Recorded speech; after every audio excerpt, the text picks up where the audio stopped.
Phone systems play a vital and central role in business, and that importance isn't expected to diminish anytime soon.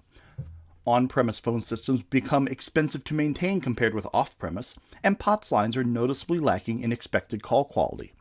Small and medium businesses with a mind to upgrade should turn to a hosted PBX and unified communications.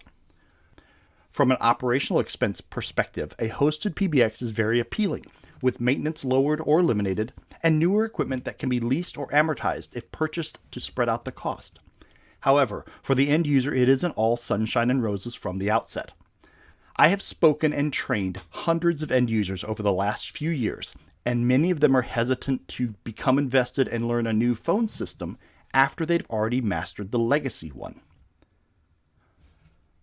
For savvy sales professionals and forward-thinking implementation engineers, there are ways to ease the transition and make for a pleasant install, which leads to greater customer satisfaction from those who actually use the system. Here are some tips for building value in the system during provisioning and setup. Most good hosted PBX solutions have these features available and provided at little or no additional cost. For starters, most modern hosted PBX systems allow great flexibility in setting customized extensions. 2 to 5 or even 7-digit combinations are certainly possible. While there will always be some reserved extensions, such as 911, there are tens of thousands of combinations still available. Why not mirror the existing phone system if you can?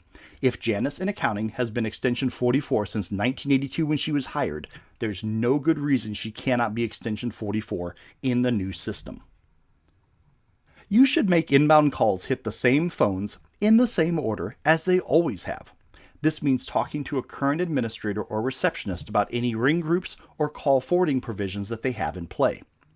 The executive who selected the system might not always know this, so insist on speaking to a power user early in the implementation process, typically during your first or second design call.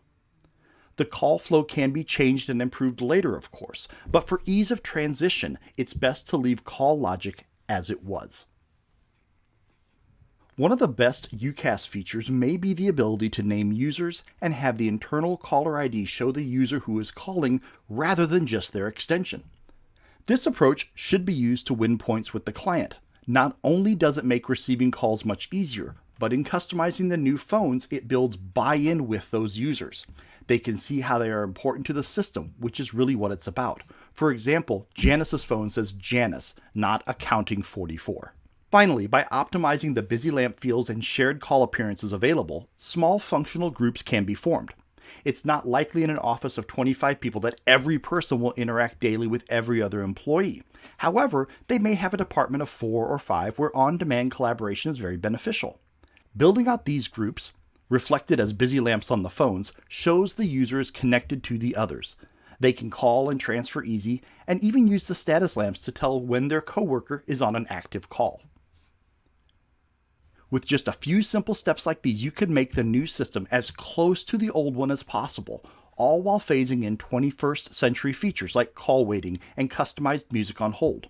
You will experience happier clients, quicker installs, and training will be simplified once you have smoothed the transition to a hosted PBX and unified communications.